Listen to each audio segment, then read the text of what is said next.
Hi friends and family, we are here on Skid Row and I have the pleasure of interviewing Amaya and Snoopy. Snoopy is a beautiful dog. This is what caught my attention, was this gorgeous puppy, and he's very well behaved. So Amaya, I just wanted to just come on here real quick, and we kind of talked a little off camera, but your name's Amaya, and how old are you, Amaya? 31. 31. And how long have you been on the streets here in Skid Row? Since COVID. Since COVID. And where are you from originally? From Washington. And you were born, raised up there? Yeah. And then came to LA? Yeah. And then everything that happened with COVID kind of pushed you out onto the streets. And what do you see for resources out here in Skid Row? Is there... This is the place for the resources. This is where they want everybody to come for resources. So as far as like hygiene, like laundry, showers,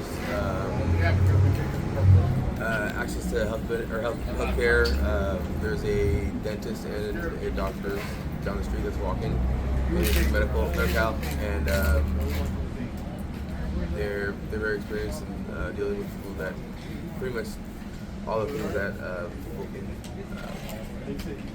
can develop or catch being homeless, and this is a really good clinic. Also, there is referrals to shelters.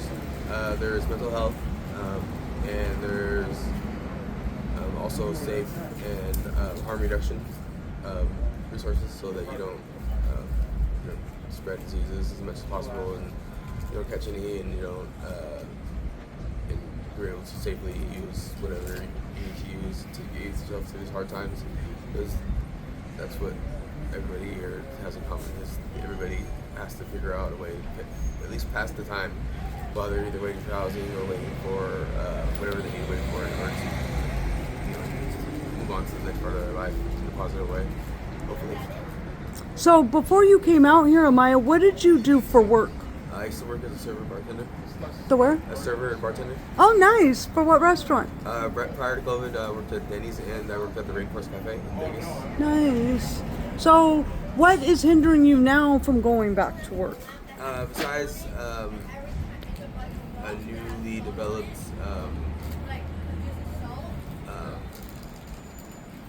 when I was a server, I relied on people for tips, so I treated them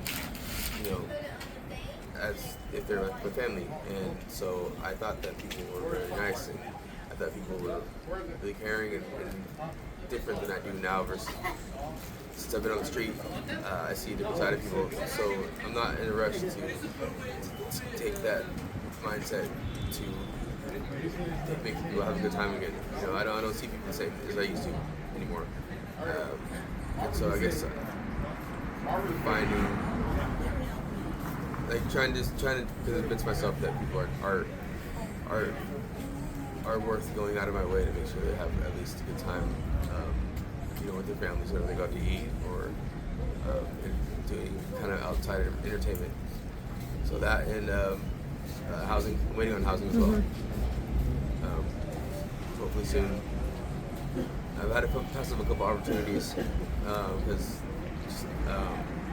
the way they do housing is like you have I pretty much had 30 minutes to decide on if I was gonna go 2 cities away from here, and so both occasions I declined because I can't just drop a dime, just go to Alhambra or Island Park, but I don't even know the location or anything, and plus, like, it's not easy out here.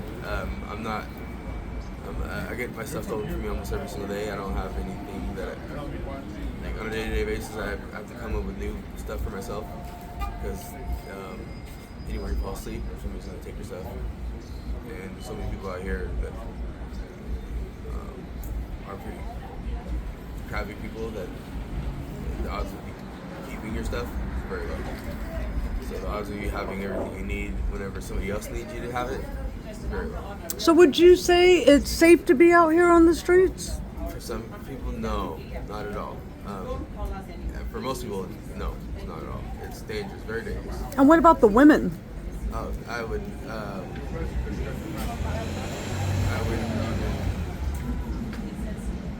ever let any woman I know be out here if I control it. It's very, very, very, very unsafe.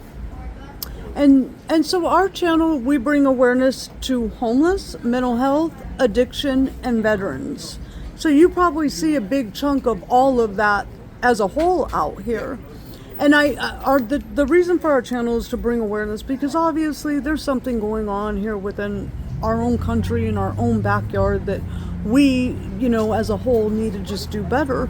And we, with our channel, we want to bring awareness to let everyone know it's in every city, it's in every community. Obviously Skid Row is a lot bigger size. What do you see, when the people that are not from here that are passing by, how are they to the people out on the streets? For the most part, there's been a lot of shifts and attitude changes. People are still adapting to it. They're still they're trying to understand how people got into certain positions and trying to if possible, hopefully they're trying to tell themselves that they're not either too far away from that situation or a person in the family. All it takes is poor planning on a couple of occasions to end up out here for. And the longer you hold any like ego or grudge or anything like that against yourself and somebody else, the longer you'll be out here. There really is a learning process and a whole like attitude shift that you have to go through, because they will teach you out here that you're not who you think you are. And everybody's the same when they're waiting in line to go and get breakfast or whatever they have to do to get back on their feet.